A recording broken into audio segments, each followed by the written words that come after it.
There you go. So, hello, and welcome to our weekly HudUniGames cast, coming to you from our home offices once again. For how long, we don't know. But traditionally, our lives. traditionally University of Huddersfield, but University of our home offices at the moment. So my name is Duke, and today I'm joined by Daryl. Hi. And Mick. We're going to talk about retro games from the late 70s, almost latest 70s, mostly 80s. So let's roll the intro.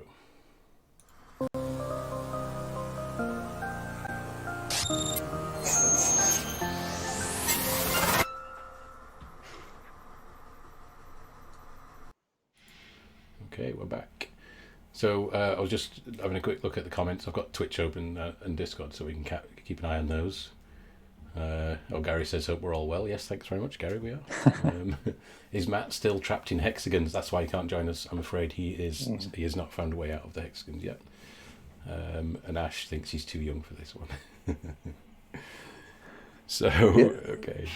So, what we decided to do here was talk about the sort of the games that have influenced our careers in some sort of semblance of order, and of course Mick and I go back a long way.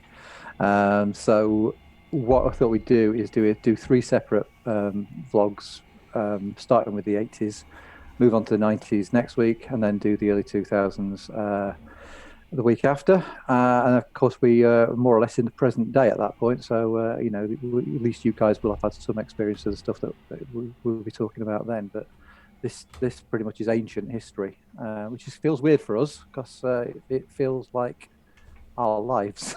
It's kind of weird, but do you want to move to the next slide, Duke? So just gives it kind of a bit of bearing. So it's the games we loved when we were growing up. We got into games because we loved video games as kids, and it was very influential. Mick got into games a lot earlier than I did, but it's all coming from the same sort of place. Yeah, I think I started in 1988 working in games. That's amazing. I hadn't started gaming yet, so although I'm here and was around in the 80s, I was a little too young. I had a Commodore +4, I think it was called, which is quite rare, I understand. Not rare like worth a lot of money, but rare like everybody else went with the more traditional options. I didn't mention it in the slideshow, but the first Commodore I ever used was a Commodore PET or PET. So probably around sort of like 1978, 79. No, I was born in 78. So. Yeah, that's mad, isn't it? Yeah, so okay, let's move on then. Okay, so the first things we're going to talk about are basically sort of like the first things that existed in the arcade. But I was kind of fortunate. If you want to move to the next slide, Duke. Yeah. This is the seminal game, isn't it? This is where it all stemmed from. With its now jaggy white outline there. I thought we'd fix that. So Pong, bit of a revelation when it first appeared, 1972. I am just about old enough to remember seeing this in pubs and clubs and things of that nature where my parents were. And it used to be I have literally just remembered actually having a video console that just had this one game on it. That we connected up to the TV. So until we just watched this video now, my memory was that the Atari VCS was my first console, but we did actually have this, and all it had was this one game on it. Cool. And it's for two. I've played it. I've played that cabinet, actually, the one on the left. It had like little paddles, little almost like little steering wheel controllers kind of thing. Yeah. I'm just referring to my 1001 games to play before you die, just to see if it's in there. Is it one of the it has to be. It has to be kind of a page one, doesn't it? Has to be on page one. It is. It is. Yeah, page 23. Page 23. Is that the official page? Was that where it all starts? I've not a lot of books. So I don't know. No, it starts on page 22 actually. It's page 2. It's only beaten by the Oregon Trail, which is really hard. Really hard to play. Wow. So, well, yeah, we can move on if you like, Duke. Okay, I mean, sorry, I'm there's just not, reading. there's not much to be said about Pong. It did. I mean, obviously, at the time it came out, this was what you got if you bought something to play video games at home. I didn't have one. I didn't have any desire to have one. I'd say what I did have. I had something called Blip, which was a mechanical wind-up version of this, which was a hell of a lot cheaper than buying I think if I remember rightly, I think it had 3 different game modes. Yeah, it had, So that's the grandstand video, grandstand video console, right? Is that what you mean? Just the Pong. It was just a Pong console kind of thing, with the 2 controllers, and I think it had 3 different game modes. From what I remember, there was you're playing against each other, and then I think it was speeded up was a second mode, and then I'm not sure if there was something to do with multiple balls or something, and that was like the 3 modes. So then they sold it on the box as having 3 different games, kind of thing. It was the future. Just to talk about the future, just to make you feel a little older. People in Twitch are saying their first games were either PS1 or N64. Oh yeah. That's why we're doing this, because it's all a bit mad. We are aware. This is our daily lives of going, how have you not played that? Oh yeah, you weren't born. Yeah. So yeah. That's one of the reasons I wanted to sort of do a video like this. It's all a bit crazy where it's all come from. I mean, it's just technology has just massively rocketed recently. So next, moving on to the next one. Yeah. Obviously, everybody knows about Space Invaders. What's happened to your video there? This is really the one that I remember playing. I don't remember playing Pong in particular. I was just probably too young, and it wasn't the greatest game in the world. But Space Invaders was actually quite playable, and games at that point were pretty ubiquitous. You would go pretty much to sort of any sort of place where people hung out. Even the local swim baths would have an arcade machine in the foyer or something of that nature. So the Space Invaders machines were pretty much everywhere. I remember a lot of Space Invaders. I need to turn off that this really was the game that once you start getting sort of home console territory, this is the game that sort of every home console had. I mean, Mick, you had an entire. But I think this game pretty much started the arcade industry, and it started the home console industry. Yeah, absolutely. Oh, I should just add, although Matt is stuck in a world of hexagons and can't be joining us, he is actually sat at home watching the best show on the internet. Couldn't he watch this instead? He always sent us a screenshot of us. Can I just add the best? I remember Space Invaders being in arcades when I was kind of pre-teen, so early teen, before my teen, so like 9, 10, 11. So it would have been, obviously it was 10 years old then, but I still remember playing in arcades. But I was just going to point out, as you've put in the top left there, the best thing about Space Invaders came out the same year as me. Oh yeah, that's actually what they thought when they released it as well. I think they did. Now, I don't know if people know as well that looking at the video of the game playing kind of thing, it looks to be in colour. Oh yeah. But the actual game itself was monochrome. It was just black and white. Yeah. This must be a later version. They put like strips of colour, plastic strips of green film over the screen. Yeah. To give it the different colours. Oh, and there's a red strip at the top as well, isn't there? Yeah. Well, I think that there was versions of it as well where they did each row of aliens horizontal was a different colour, and so as they moved down the screen, that row changed to a different colour, kind of thing. But yeah, so that was almost before like colour TVs, or other. So the next slide we've got is your pick, actually, Mick. Mm-hmm. Cocktail version as well. Played this one as Asteroids. Well, used to love this in. It used to be in our local pub. You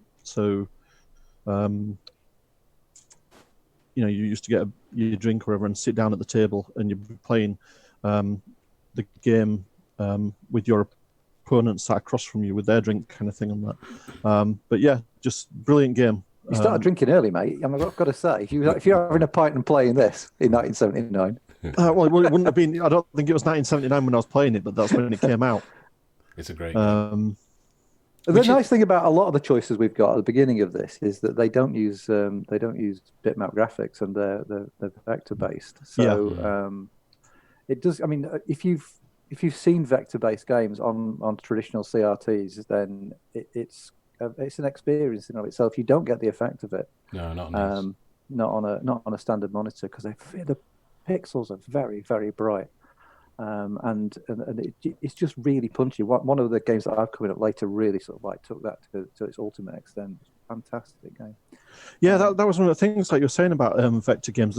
They tend to have more of like a neon glow to them. Yeah, graphics that really stood out. Really beautiful to look at. Yeah, CRT stuff CRT is good for gaming now. It's just we've all sold them all. Yeah, I regret selling all my good CRTs from a gaming point of view. The other thing, it was a really simple game. So you're just flying around. It's rotational controls and like thrusting kind of thing, and then you just got to shoot the asteroids. They split up when you shoot them. Just really simple, but really good game.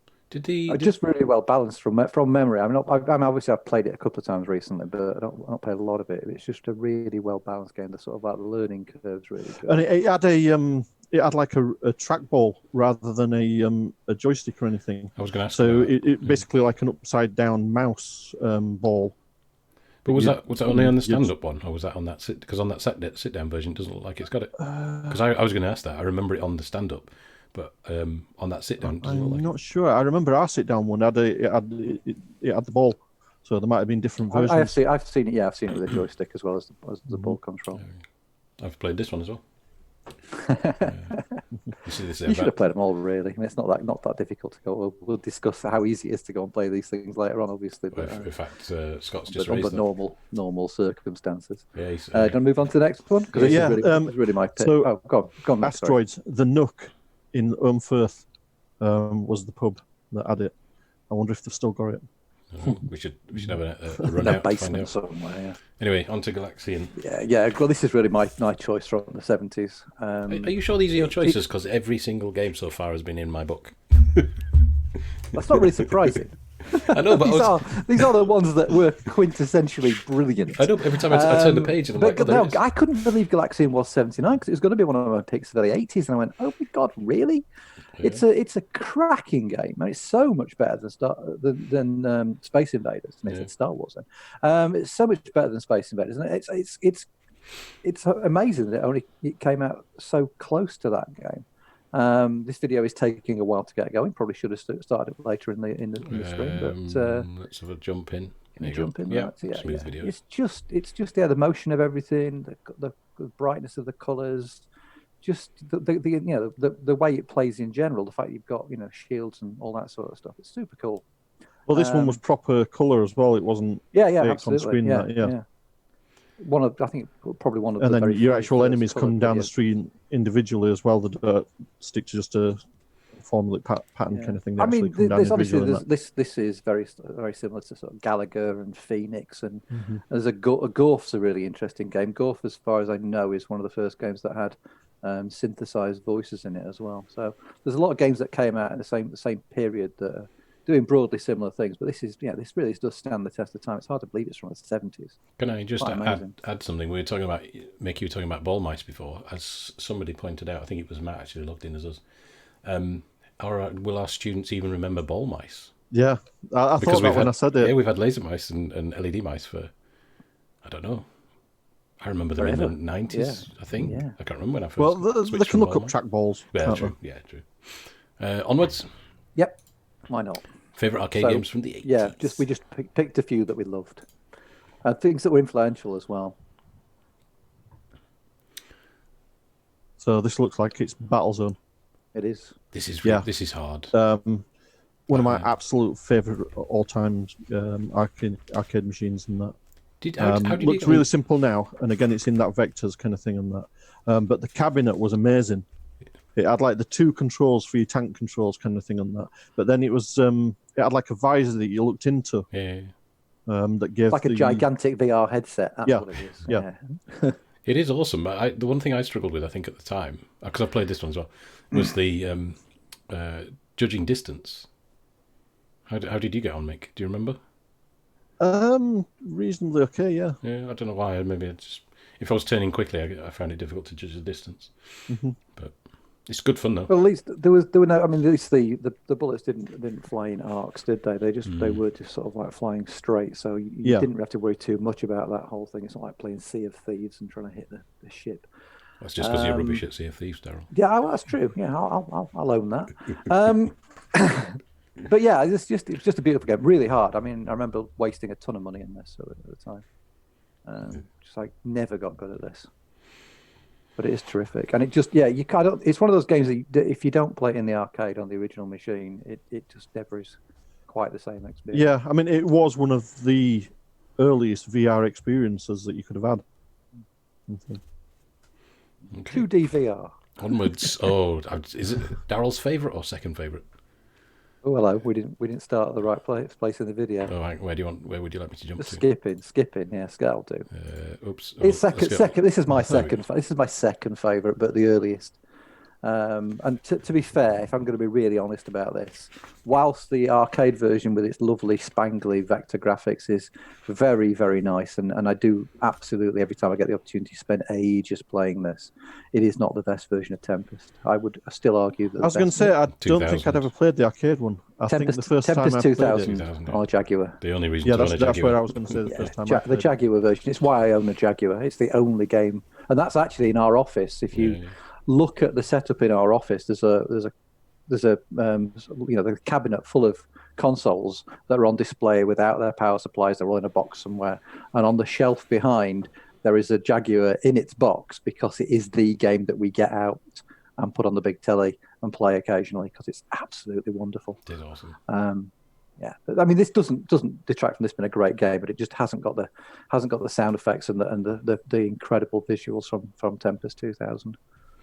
In fact, there's the weird thing that Jeff Minter's been producing, Tempest clones, like Space Giraffe and Tempest 4000 and 3000 and everything else for all these years. And yet, I still think that, I mean, it's a personal opinion, obviously, but I still think Tempest 2000 is by far and away the best of them. It's if my Jaguar broke, I would replace it and buy another one just to play that game. It's on my eBay watch list just for that. Is it really? Yeah. That's really funny. It's the only reason to own a Jaguar. They have gone up in value. They were giving them away for a few years ago, but they're now really quite collectible. Yeah. Right, that's moving on. Oh, to Daryl's actual favourite, surely. Daryl's absolute all-time favourite, probably all-time favourite arcade game ever. And I don't know why that is. No, neither do I. I think it's just that it's the fact that it brings back such great memories. We had this in the common room at the college that I was at, and I used to basically go in there pretty much every lunchtime and try and fail to get to about the 5th level.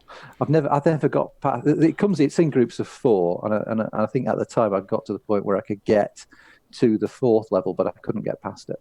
But it's so you get for the fourth iteration of the light cycles. It's actually the tanks that always got me. The 4th iteration of the tanks, whatever that level's called. I think it might be Cobalt, but it's super hard. And you need 2 brains to be able to figure out what's going on at the exact same moment. But if this guy goes past this on this video, I'll be so annoyed. But yeah, and I think it's spectacular. Again, for its era, was this 80? It's 82, isn't it? For 82, this is mad. This is the fact that we got 4 games in one, based on a movie franchise that actually made some level of sense in comparison to the plot. That played brilliantly. It still does play brilliantly. It is, as Duke will attest, every time we go to an arcade of any kind, this is where I go straight away. Yep. And probably spend the first half hour there just playing this because it's the one machine I want to own. I've got all of the plastics, and I couldn't afford to buy. Couldn't at the time, at least when I started buying bits for it. Couldn't afford to buy the actual arcade machine, so bought all the plastics, bought the coin inserts, bought the joysticks and all that sort of stuff because it needs a bespoke joystick. It's got a trigger joystick, as you can see on the arcade cabinet there, but it's also got a spinner. So you need the spinner to rotate the turret on the tank and to rotate Tron's arm as he's in the scenes and shooting as well. So you can't really play it on. You can't play it on MAME. That was the really annoying part. There is no way to play this game as it's designed unless you go to an arcade and play it there. The only downside to this one, in terms of hardware, is that blue joystick, the main controller, seems to be broken more than it's working. Yeah, I know. I think in every arcade it's like that. It's so. I mean, that's the whole thing. The technology is really, really old. It needed replacing. Yeah. Using cheat mode, look. Yeah, I was just wondering how we managed to do that. Yeah, that's cheating. Dreadful. Right. Onwards. Right, skip that video. That's awful. I love this one. I think everybody loves this game. This one. Just it's a thing of beauty. Particularly, yes. I chose the sit down. The sit down version as well. is incredible. It's really and good. Again, if I got the money, this would be my number 2 choice for arcade machine to own. Yeah. I think it's because again, vector graphics, amazing vector graphics, amazing. And again, another film tie-in. Yeah, I think with it being, I like the fact that it's kind of on rails, but you've got that little tweaking of the left and right, within the shot, within the movement. It's really playable. It didn't particularly feel like it was on rails at the time. No, it didn't. No, a bit like Half-Life. You never really feel like you're on rails, but you kind of are, aren't you? It's like you feel like you can go anywhere in City 17, but you're really restricted in your route. Can't believe we compared this to Half-Life. That's Well, a weird comparison, but I like it. I know what you mean. I do know what you mean, but it's just it's the last thing I would have expected you to say. Yeah. Cool. It's superb. And of course, there's that whole thing of Obi-Wan's voice comes on and says, "Use the Force." If you manage to get down the whole thing without firing once, you get massive bonus points by sort of like dropping your missiles into the exhaust port at the end. And the fact that it was one of the first sit-in cabinets as well that I ever saw was pretty amazing. It added it was absolutely revelatory when he first saw this. You went, "Oh my God, I'm in an X-wing." It's such an odd thing. I mean, now because the graphics are incredibly dated, but suspension of disbelief being what it is, you just had that. You had presence in this game. Actually, Battlezone, you had that presence as well because of the way that was constructed. But it's amazing that really that long ago you were able to get that level of presence in a game just by doing a couple of simple things. It's a tactile environment linked to what was going on the screen. Brilliant design, absolutely brilliant. There was a really good conversion of it on the ZX Spectrum called 3D Star Strike, and it was an unofficial conversion of it, kind of thing, and it looked identical. I can't imagine it ran at a reasonable frame rate. Well, obviously nowhere near the same kind of frame rate, but when you sat on your Spectrum and compared to other games, it ran pretty smooth. But it's worth trying to dig out a video of 3D Star Strike. If people want to compare it. You should have thought of that when we were putting this together. Anyway, to go retrospectively embed it in the YouTube video. Onwards to Pac-Man. Weirdly, what's the? Well, if they load, a whole bunch of stuff. There's something missing off the top of the slide by the looks of it. Okay. No, basically the other stuff. I think that's what it says. It just basically says the other stuff. This is the other sort of what other people think is important from the 80s arcade. Dragon's Lair. Dragon's Lair. Yeah, it has to be in there, doesn't it? Really.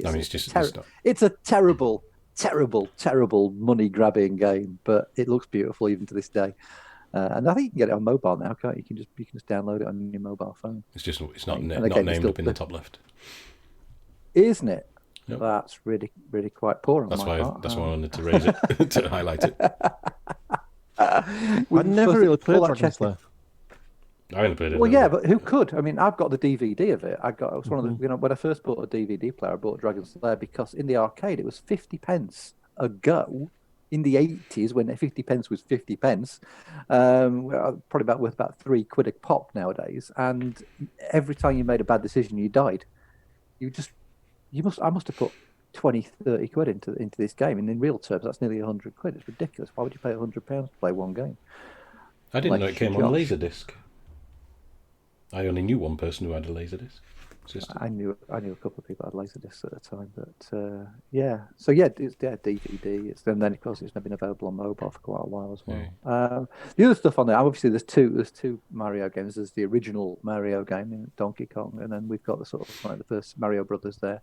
I think I had to include those because they are important as far as sort of like retro games are concerned. Pac-Man is Pac-Man. I mean, it was probably the best game in inverted commas of the time. It's certainly the most sort of the most well-known game of its era. Yeah. And Zaxxon, just because I used to think Zaxxon was beautiful. It is. this It is. isometric It view still now. holds up. Look at it. It still holds up to this day. Yeah. And that first isometric game, first game where you essentially played in 3D because you got the elevation. You could tell you where you were using that little blue bar to the side. You could see it moving. But yeah, absolutely beautiful. And the idea that Zaxxon was made in 1982 completely boggles my mind. It's just so good. Okay, onwards. So, first console, home computer. Oh, I see. This is before my time, although I have seen one. Despite being older, Mick beat me too. This.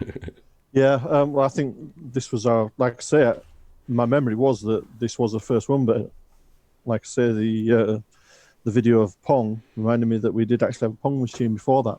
But yeah, Atari VCS, I think we got ours in 1978. I would have been about 6 years old at the time. My dad brought it home and with a stack of cartridges kind of thing on that.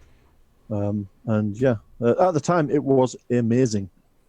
And that, in fact, so it's where people will recognise the classic joystick from, Yeah, kind of thing,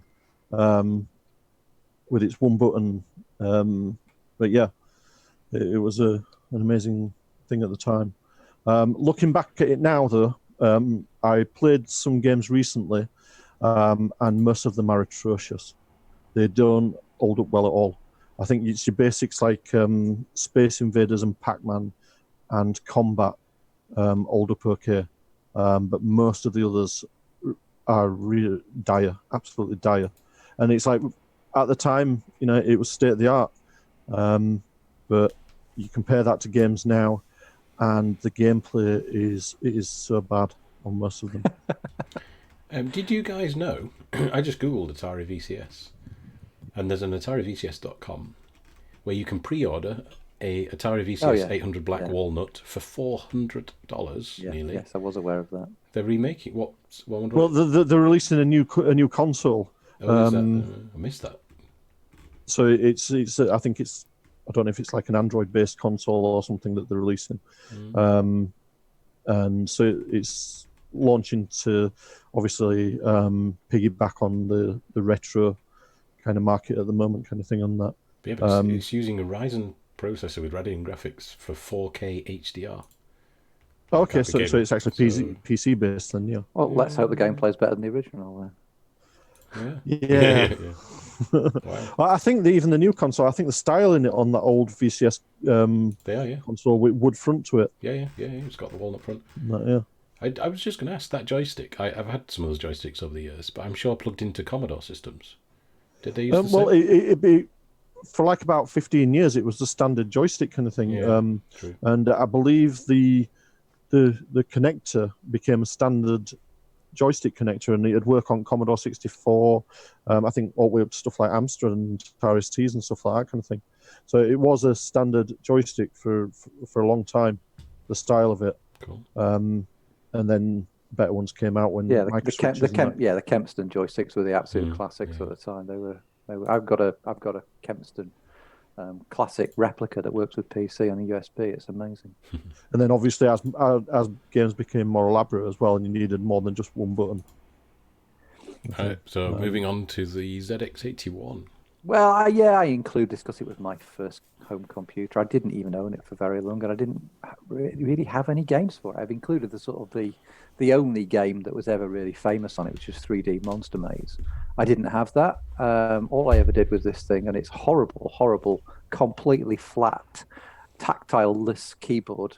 Was type in listings from magazines. This thing was ridiculously slow, ridiculously basic. When I first got it, I didn't even have the 16K RAM pack for it. It had a 1K of RAM. Literally, I could walk home at lunchtime, type in listing, and fill the entire memory of it from typing. It was absurdly basic. But from what I remember of the ZX81, my first computer, all the games, all the graphics were literally just text. So it was text characters made up all the graphics. Essentially, yeah. Because you couldn't get to the subunit level, so everything is just either black blocks, quarter black blocks, or as you said, text everywhere. Yeah. Weird machine. I think I had it for about 6 months, something like that. it was rapidly superseded by the next slide. Well, before we go on to the next slide, weirdly, this was my second or third computer, but not in chronological order. So I went back from a PC to this to have a go, and then went. I mean, That was a it mistake. sold a lot of computers in UK.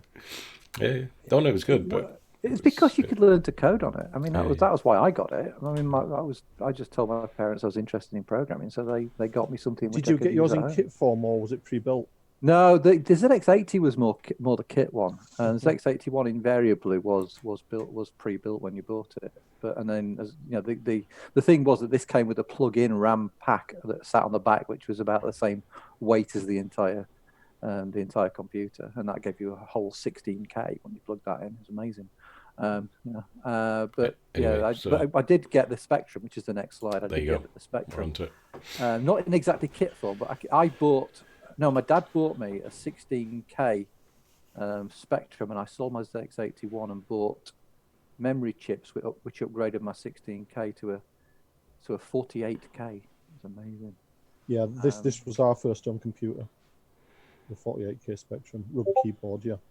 So the thing, what I want to just mention, what's playing in that image there. It says the Games Collection by Ultimate Play the Game, and they actually were, in my opinion, some of the most playable and fun games that came out on the Spectrum, and some real technologically clever bits and pieces that they created. Like this is Night Law, and Night Law, again, it's doing that isometric 3D, but it did it so incredibly well. Ultimate Play the Game still exist. They just changed their name to Rare and eventually got bought out by Microsoft. But this is where Rare started out doing this stuff, and they were the best games company in the UK at the time. Yeah, one of the earlier games was a game called Jetpack. Yeah. And I believe there's a version of it on Xbox that you can play now. Really?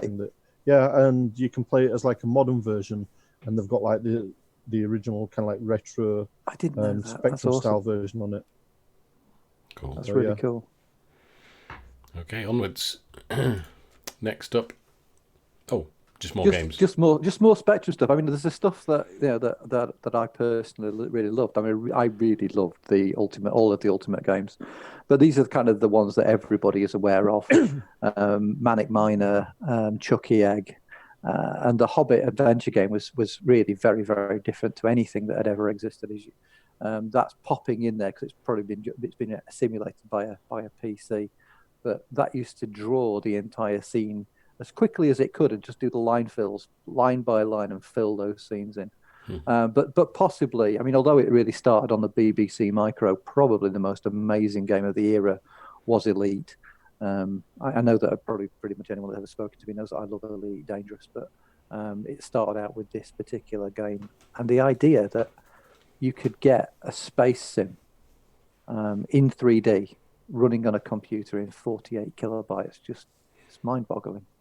I think it was originally written on the BBC, wasn't it? It was, And yeah. I think that was 32K. Yeah.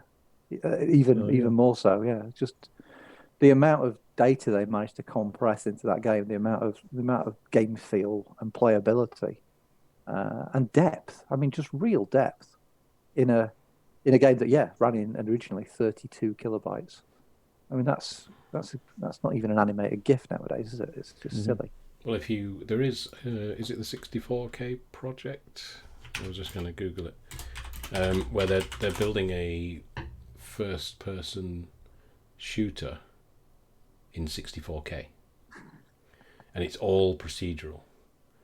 That's 3D Monster Maze. You just described 3D Monster Maze. We did that on the ZX81. That's nothing new. Or was it 32K project? Anyway, there is a project where they're basically trying to build a first-person shooter, all procedural generation. It's amazing that they've done it, and it's all within those limitations.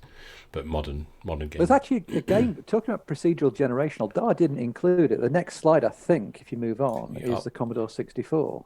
And one of the things that I didn't include on the Commodore 64 slide, which now you've said that I really should have, was Rescue on Fractalus, and that was procedurally generated, a fractal-based game where you landed a ship on a fractal landscape that was created uniquely every time you played the game from random seeds, and that again, probably about 1983, 1984.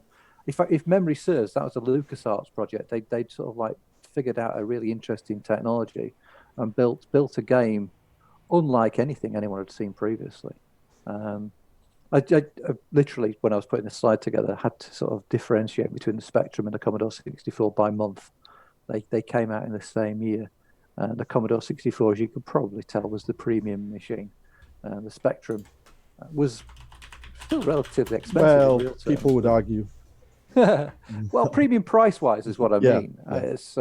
I certainly was my later machine. I couldn't afford a Commodore 64 at the first. I had to save a lot of money to buy this, but it did have an actual floppy disk drive, whereas the Spectrum always ran on literal audio cassettes. Or everything that you got for the ZX Spectrum was basically a sound file. And you played the audio cassette, magnetic audio cassettes, if you remember such things, kiddies.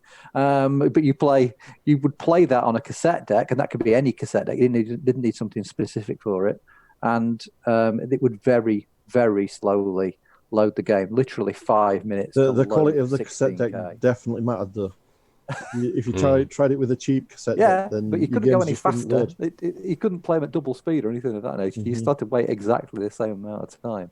But of course, it meant piracy was virtually sort of virtually ubiquitous, because all you had to do was connect two cassette decks to each other, and away you went.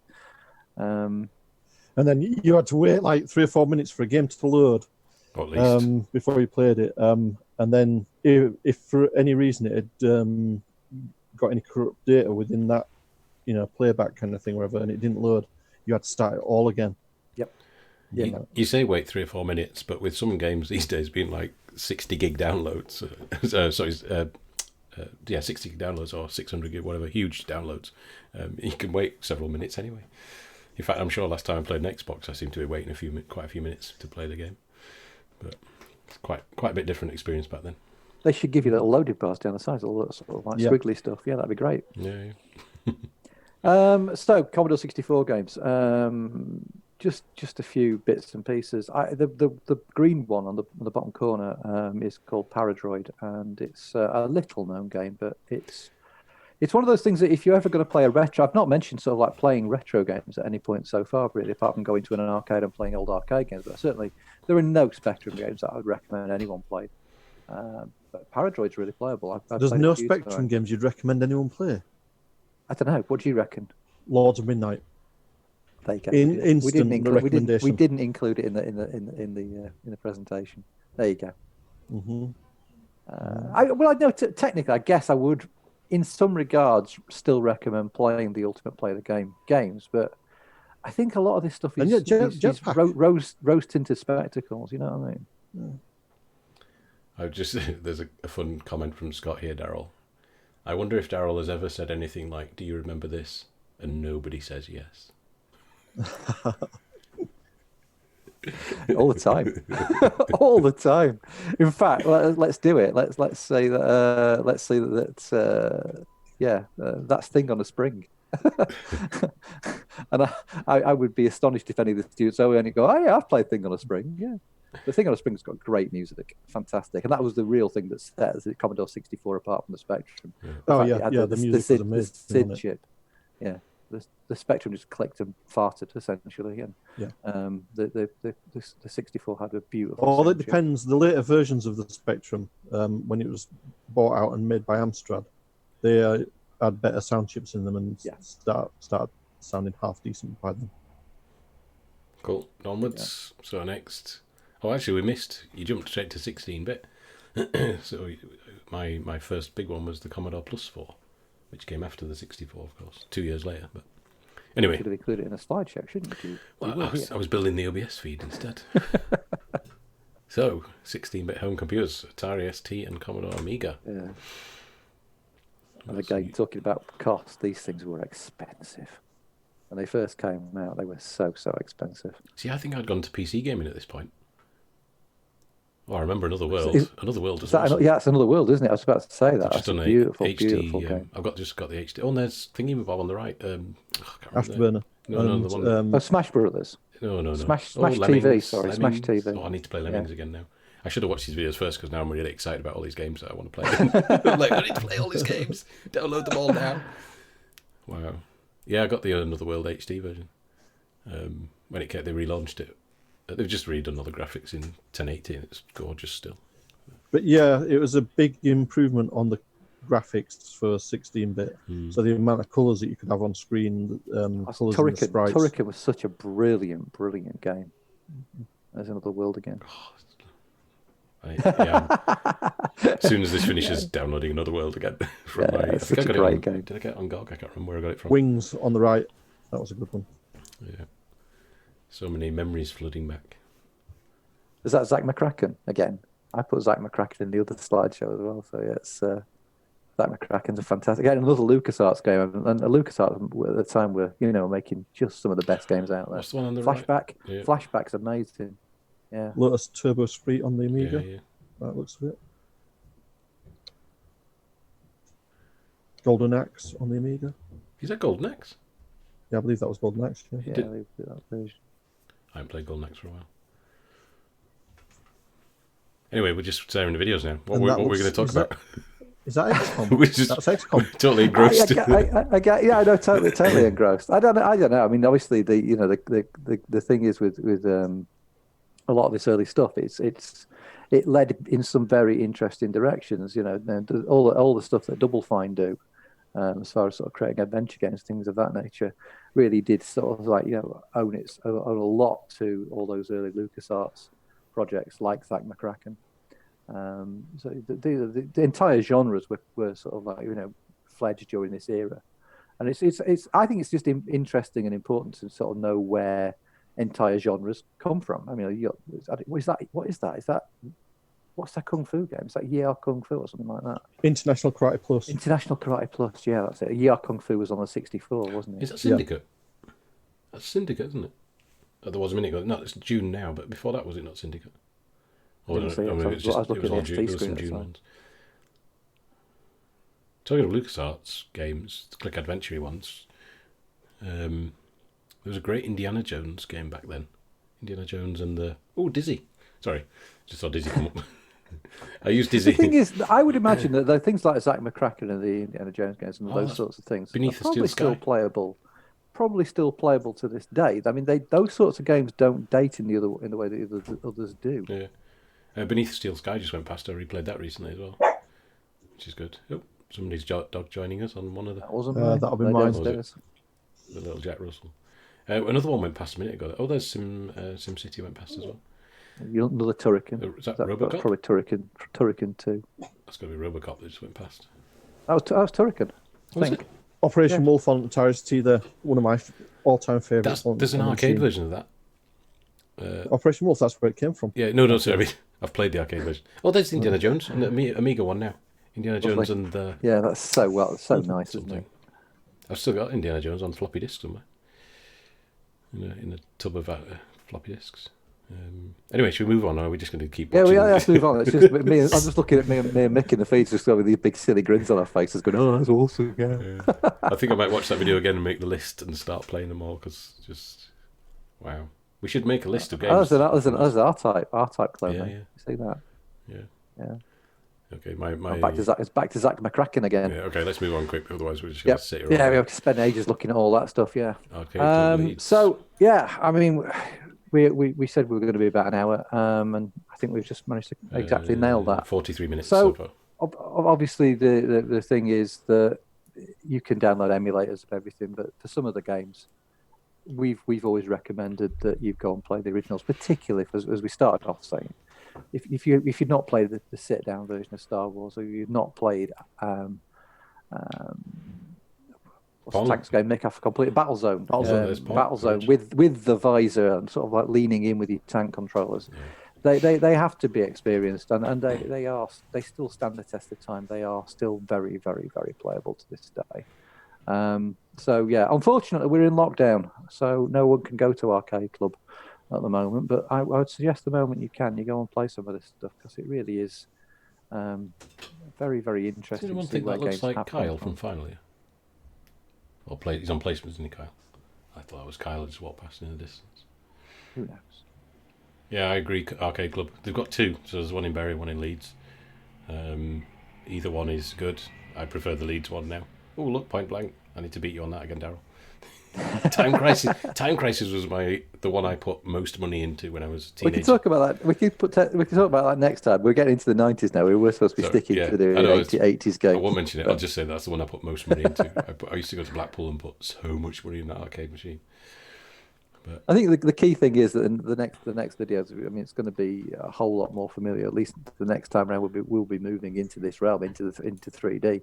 It will look a lot like this early PlayStation, early Sega games, but it will certainly look a whole lot more familiar when we start talking about 90s games. very well.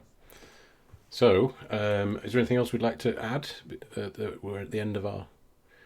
No, I just say, obviously everyone's in lockdown, and MAME is freely available. It may not be sort of the most legal thing on the planet, but you should. There are legal versions of some ROMs, but you have to search for legal ROMs. I could also recommend this, although Mick has the version with a different cover.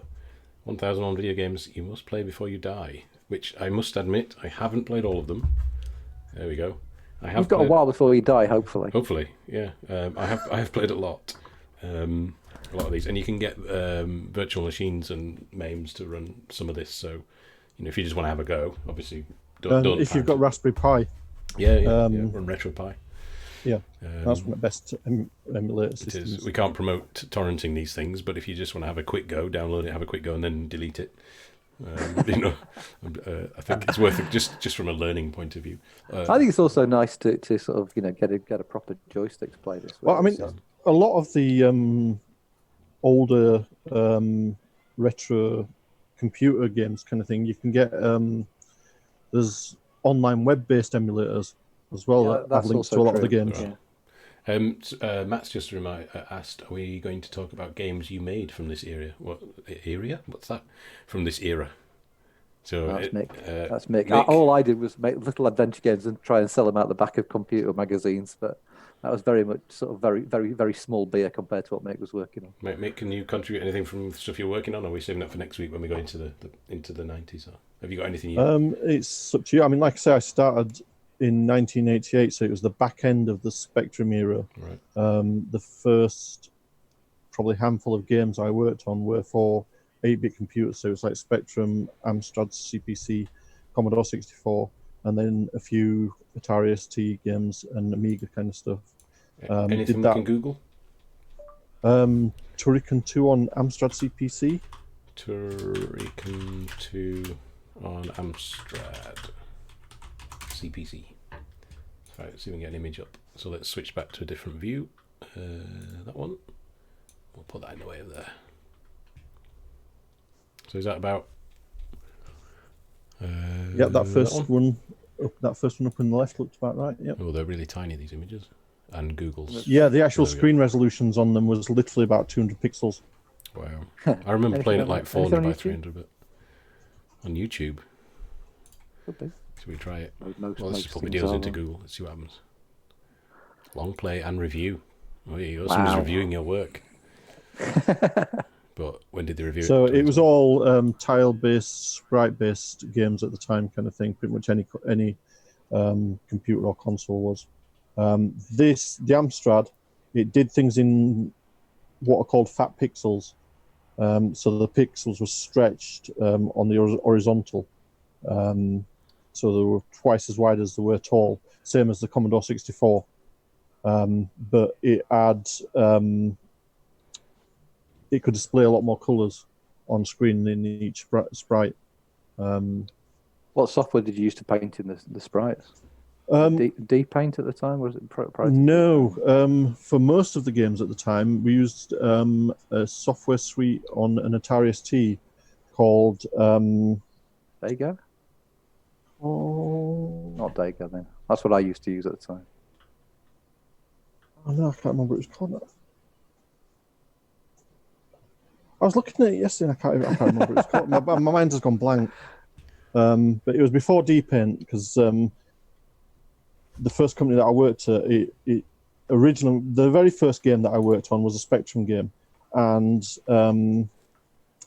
it was a package called... In fact, now I've just remembered now, that Atari ST, OCP Art Studio on the Atari ST. Beautiful suite for doing tile sets and sprite-based graphics at the time. OCP Art Studio. Yeah, on the Atari ST. That kind of thing? Yep, that's it. Hold on. Oh, I can't get a bigger image. So it was mouse-based, which was quite new at the time. But before that, like I said, the first games I did on Spectrum, we actually did all the graphics with a joystick. Wow. And so it was all grid-based, so you would literally move your joystick, click, move your joystick, click. Then if you did it wrong, you'd move it back and click it again to delete it again. That's still more advanced than the early stuff that first stuff I did was just basically all done on graph paper. You draw everything out on graph paper, do it as a flip book, just to make sure the animation works on paper, and then literally type ones and zeros in to add it to the sprites. It's crazy how retro that is. Like I say, by the time that I joined the industry in 1988, it was starting to mature. So they had worked out systems for developing games using a better computer. Yeah, I think so. Like a lot of our development would have been for like Commodore 64s or Spectrums, wherever, but we were doing the developing on Atari STs. And that, so you had the mouse, you had the better system for working on, kind of thing. Well, this is one of the things that made the Oliver twins really quite famous, wasn't it? Because they did a tremendous amount of 8-bit work, but they also created the tools as well, because no one at that time had created the tools to do the work. Yeah, so I think from what I remember of them, they were doing the Spectrum games, but they were using an Amstrad. Yeah, to start with. Yeah. But even then, they created the tools they created were still essentially 8-bit. Yeah, 8-bit tools running for 8-bit machines, just with a bit more grunt. Mm-hmm. Cool. Artwork with a joystick. New art challenge, Matt says. Next year's assignment for Intro to Viz. Do new art with a joystick. Yeah, we'd lose half. And again, not a modern joystick with multiple buttons. Yeah. You've got one button. Yeah, one button to rule them all. So that one button is your drawing and your undo, and any other options as well. On off. Wow. Cool. Okay, we better wrap up before we just talk forever. We're at, how long have we been going on? 52 minutes. But yeah, so next week the plan is the 90s, which I think I might be able to contribute a bit more to. A little bit, yeah. And, I might get Matt to contribute to that one as well. Hopefully Matt and or Ash. Hopefully some more people. Well, I think the 90s covers a wider spectrum of I think it's a much more interesting decade. Yeah, and games and that, yeah, bigger jumps and stuff. And then I think we're going to do, the week after, hopefully, we're going to do the, what do we call them, the zeros? Naughties. The naughties. We'll do that the following week. So we've got a few weeks of nostalgia to come. Anything anybody wants to add before we sign out? No, I'm happy. Okay. I'm good. Thanks very much for joining us, everyone. See you guys. Okay.